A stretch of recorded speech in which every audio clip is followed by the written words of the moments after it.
What's going on, everybody? This is dkdynamite, and today we're going to be talking about some Black Ops 6 pre-order and platform updates, a surprise report, plus even more. Definitely stay tuned. But before we jump into that, be sure to hit that subscribe button down below, drop a like, and yesterday was absolutely insane. There was a ton of marketing released for the Season 4 Battle Pass, Black Cell, some other cosmetics. I went ahead and triple uploaded because of that information. After that, I went ahead and streamed a new episode of the Bombshell podcast live here on the channel, as I always do every Friday, but in case you guys missed it, I will have it linked down below. There weren't any new Black Ops 6 teasers or anything, and it's currently the holiday weekend because of Memorial Day, so we likely won't get any more marketing or any form of teaser until maybe this Tuesday. But as a reminder, there's also plenty of brand new article coverage going up over on detonated.com for those that want to stay up to date with all things Call of Duty. There's been so much to write about over the last few weeks when it comes to the new COD, when it comes to Season 4, and I'm sure there's even more that's about to get announced relatively soon. First thing I want to mention is that calling card promotion for Black Ops 6 has officially ended. So mysteriously, just about 24 to like 30 hours after they announced that free calling card reward, they've ended the promotion. Not sure why they did that, because typically when they announce a promo like that where you have to reply to a tweet or you have to retweet, whatever the deal is there, usually they give you a decent amount of time to go ahead and do so, like a week or two minimum, but this time they've ended it. So hopefully you guys are quick enough when going ahead and redeeming that calling card. Again, it's not a reward for MW3 or current Warzone, but it's a free calling card for Black Ops 6, which doesn't release until, October 25th or whatnot. So if you guys were lucky, let me know. If you guys weren't, that's really unfortunate. Maybe they'll bring back a method in which you can go ahead and unlock this at a later date, but it may end up being one of the rarest calling cards, or rarest cosmetics, I should say, for Call of Duty 2024. Now, I do want to get into the blog post real quickly for Season 4, because there's something that they mention which may be connected to Black Ops 6. So if you go down to the bottom where it mentions new modes for Urzikstan, obviously Big Map is finally getting some worthwhile updates here in our 4th season. It mentions that you can exercise extreme caution as you investigate Redacted one step closer to the truth. Now, this could be connected to this odd narrative going on, which I'm going to touch more on in an upcoming video when it comes to clones and whatever's going on with Soap. It may be connected to that, and there's those test tubes and weird bodies you could find in some of the bunkers. Apart from that, though, it does mention the truth, and I'm like, hey, that word's been used heavily in some of the recent Black Ops 6 marketing, right? The truth lies, truth is the first casualty of war, so that word is very important. The fact they use it in this sentence could just be a coincidence, or maybe there is something going on in Black Ops related within Urzikstan, but it kind of implies this is more mid-season, so maybe it's not related, because would they really wait till, late June to do some more stuff with Black Ops 6 within Warzone? If anything, I'd expect them to do that much sooner than that, like right after Season 4 comes out, but I could be mistaken. Maybe it is for Black Ops 6, because after all, we do have that really weird graffiti on the wall in front of one of the bunkers that mentions "She never let me down." That's coincidentally the exact name of the challenge for unlocking the Sally blueprint once you pick it up randomly in Warzone and get a kill with it. So maybe it is connected, and yeah, maybe they have some more planned within Warzone, but it's not the same deal as like a live event similar to what we got for Cold War, Vanguard, or even Modern Warfare 3 with Shadow Siege. Now, during the podcast as of yesterday, a new report did come out from Insider Gaming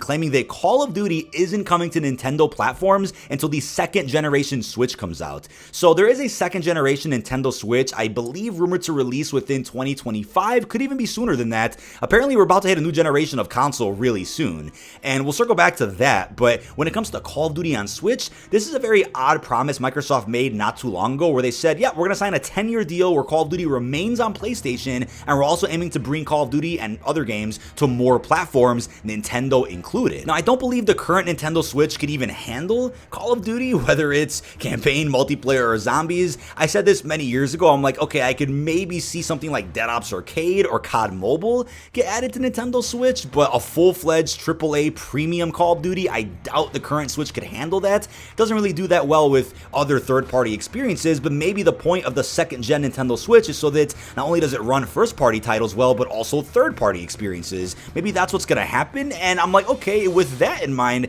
maybe they'll promise to add Warzone Mobile or just one game mode to Switch, but according to this rumor from Insider Gaming, it may be every premium COD going forward, maybe beginning with 2025 or 2026. That's going to be crazy, and I wonder what development studio is going to have to work on that, because it's probably going to be a bit complicated to figure all of that out. But apart from that, while we were also live with the podcast, there's another bombshell that got revealed, no pun intended, which is that over at GameStop, apparently employees have received information about Black Ops 6 pre-orders. Now, we'll get to when I think pre-orders are going to go live in just a second, but on this piece of paper, it does confirm Black Ops 6 will be available for PS4, PS5, and the Xbox. As a reminder, any disc for the Xbox One does work in the Xbox Series X or or S, if I'm not mistaken, so that's why it doesn't mention multiple Xboxes. But yeah, there you have it. The price of Black Ops 6 is $70, as the previous CODs have also been, so you're going to be paying $70 for the base edition and likely $100 for a Vault or Special Edition. There's probably just going to be 2 editions tops. I believe the base edition of the game, because it costs $10 more than a $60 title, will end up coming with a cross-gen copy, right? So if you're on PS4, it'll come with a code you can redeem to play on PS5, and then if you're on Xbox, you can just insert the disc in your next-gen console. That's, I believe, how it's going to be broken down, and I believe this report was verified by folks out there who have connections to GameStop, which is interesting, so you can believe that as you want. But if you guys are wondering what's going on with maybe like a Game Pass tier or a Game Pass subscription to play Call of Duty, that's definitely going to be announced on June 9th with the showcase event. I believe whatever new tier gets introduced for Game Pass will probably give you access to more than just Call of Duty under the Activision umbrella. You'll get more of their IPs and probably a bunch of older CODs with all their DLCs, but there'll end up being some type of paywall you have to get through to get a new Call of Duty Day 1, and I'm sure other fees on top of that to get, let's say, the Vault Edition bonuses or access to the beta or whatever else. That's a lot of complicated information that I'm sure they're going to be saving for that Xbox Showcase event, since, yeah, it's for Xbox Game Pass. But in terms of when they should drop last-gen consoles, right, I've seen this talked about quite a bit over on social media. I think this has become a bit of an issue. It's almost like there isn't a reason to have to upgrade from a PS4 to a PS5, since so many games are still releasing for the PS4. Or I should say, so many games that you would think are current-gen only, right, just for PS5 and Series X, they're still being released for last-gen hardware. Even if the game wasn't natively made for that last-gen console from 2013, there almost isn't much of this graphical leap or any type of gameplay leap where you're like, yeah, I just really want to get a new console. Other than maybe your PS4 overheating or sounding like a jet engine, there really hasn't been a reason for people to move over. And I think when you go into maybe the window of release for the PS5 and Series X, I think it was bad timing. You know, people were low on money, it was a pandemic, there was a shortage of consoles. I think the launch has just been pretty rough for both Sony and Microsoft, let alone a lack of really solid first-party titles for both platforms. There haven't been too many for either the PS5 or the Series X. So when you look at the rumor that apparently another Xbox is coming out in 2026 along with Infinity Ward's new Call of Duty, that probably means a PS6 comes out around then. That would mean maybe a PS5 Pro or another Xbox comes out later this year, or could they skip that? If we're going to move on to a new generation already in a couple of years, that's wild. And it's as if the PS5 and Series X haven't really gotten any exclusive Call of Duties that aren't on last gen. So like, have devs fully taken advantage of the current gen hardware, or are they making these games with last gen in mind? That's something unfortunate to think about. Now I get it, right? If there's a lot of folks that haven't moved over to new consoles, the higher ups at corporate can never envision, okay, let's drop last gen when a majority of their players are on last gen.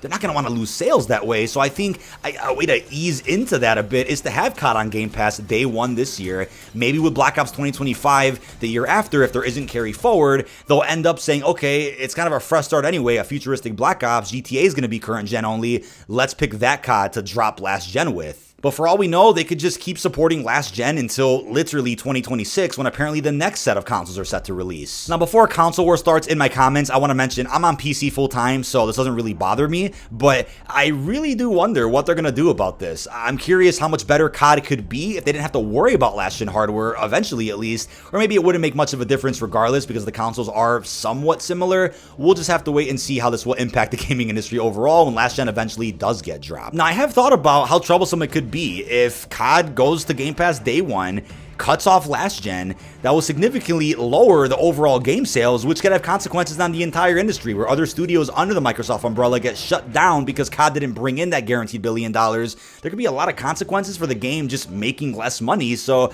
I'm sure they've thought about this behind the scenes, and they're going to wait for the right time to finally make that move. Now, as far as when pre-orders could go live for Black Ops 6, this obviously just appeared over at GameStop, so maybe there's a chance pre-orders do go up before June 9th. I think it's possible, right? It's not out of the realm of possibility, also considering that there's something going on with those pagers, the ARG marketing, the truthlies.com. There's still some teasers left to be released. Maybe what happens is in the next week or two, we get a cinematic trailer for the campaign, or we get some type of announcement, we get something, and then right when that happens, pre-orders go up. Maybe something in Warzone's going to happen before June 9th, and then pre-orders go live, and then during the showcase event on June 9th, we get actual gameplay. We get another announcement about an alpha or other early access opportunities. Maybe that's how they're gonna do it, but like I mentioned before too, with the May 29th update for Season 4, you already know the usual data miners and leakers on Twitter and Reddit are gonna end up going through and posting a ton of information about Black Ops 6, probably in regards to pre-orders, certain editions. There's gonna be a lot to get through come that Wednesday. But that is about it. This has been dkdynamite. Leave our thoughts down below in the comment section. What are your thoughts on the Black Ops 6 pre-order situation? How are you feeling about last-gen platform support, as well as a surprise report about Nintendo? I really hope you've enjoyed, and peace out, everybody.